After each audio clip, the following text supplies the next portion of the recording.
here at the India Impact AI Summit Day 2. We are here at Tata's event on the sidelines, empowering women, training them creatively how to use AI in various walks of life. Smriti Irani ma'am is joining us here from the event. Ma'am, many thanks for joining us here on Business Today. First off, you saw more than 3,000 women being trained here to use AI creatively in different walks of life, textile, etc. First off, what do you think about this electric, infectious energy that you saw here in the auditorium? Many people who imagined the AI Summit presumed it to be just a cohort of big industry. I am complimenting the Tata Group for bringing AI to the grassroots. You saw today not only women from Jharkhand, Bihar, Odisha, but women from across the country have been represented in the Sakhi immersion program. The fact that this is an umbrella program which helps women identify the use case of AI in their small businesses, the fact that it teaches responsible use of AI, the fact that most of these women are above the age of 35, which means that there is a presumption that they will not be technologically aware. Now, those are the barriers that are being broken through this program.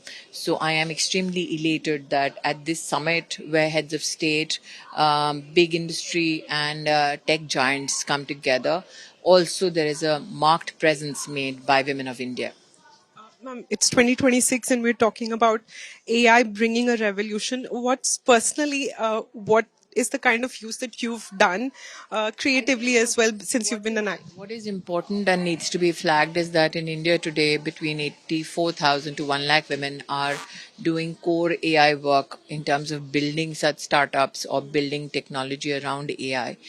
We need to increase that number. Today, the access that women have to a smartphone is around 99%, but those who personally own the smartphone is just about 56%.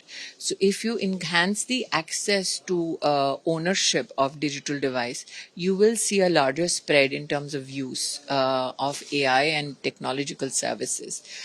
Today, we have over 2 crore 72 lakh women who are digitally literate and certified. So, what are the enterprise solutions that we can build around them? Those are economic opportunities that need to be leveraged. I also feel that there are many women in the front lines of health who can utilize these instruments of change to bring about better services to the grassroots. So there is much that can be reimagined with regards to AI, where it need not be devoid of the labor capital that we have. It can be in sync with the teeming populations that we have. Just one final question on the risks.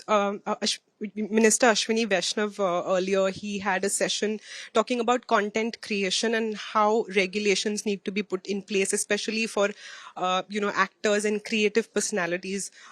Just so that if we take a look at this particular event, this is being taken to tier 2 and the grassroots as well. So it's important for us to also sort of regulate and take a look at how this could risk people who are just in the nascent stages.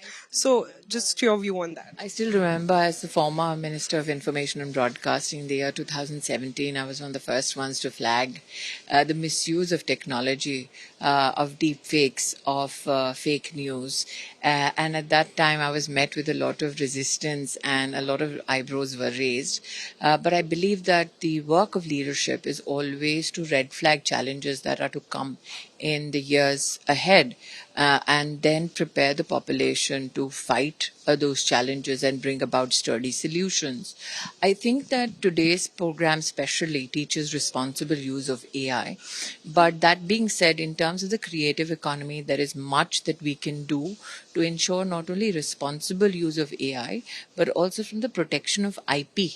There is much that needs in terms of education, in terms of understanding IP concepts, in terms of understanding compliance concepts. That is still a field that we need to very deeply study and cover. Thank you very much for speaking to us here on Business Today.